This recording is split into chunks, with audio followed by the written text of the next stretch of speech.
गतकाली थिला स्वामी विवेकानंदଙ୍କ पुण्यतिथि।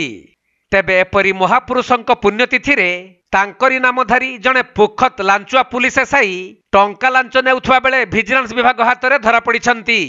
जहाँकि जगतसिंहपुर जिला कुजंग थाना एसआई विवेकानंद साहू 8,000 टंका लांच नेउथवा समय रे जगतसिंहपुर और कटक विजिलेंस टीम द्वारा गिरफ होइछंती।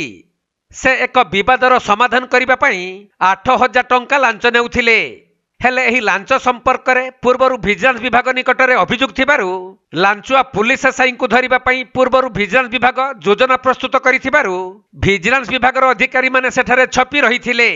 आउ पुलिस एसआई विवेकानंद साहू 8,000 टंका लांच नेउथबा समय रे तांकु रेड हैंड रे धरिबा सहित टंका जबत करी गिरफ करिछंती।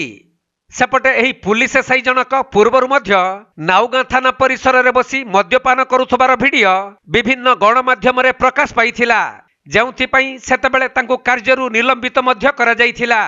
सहीपरी एही अधिकारी जनक बालिकुदा थाना रे थिबा बेले चोरा मद बेपारी को धरी केस को रफा दफा करिबा उद्यम करिबा समय रे धरा पड़ी पुणी थरे चाकरीरू निलंबित होइथिबार सूचना मध्य रहिछि।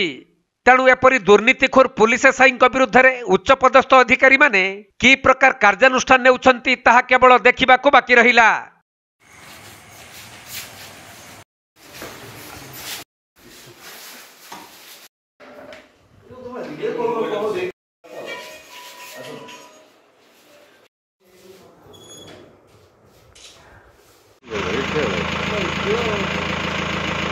जगतसिंहपुर जिल्लारू वैष्णव रावलଙ୍କ रिपोर्ट, कोणार्क लाइव।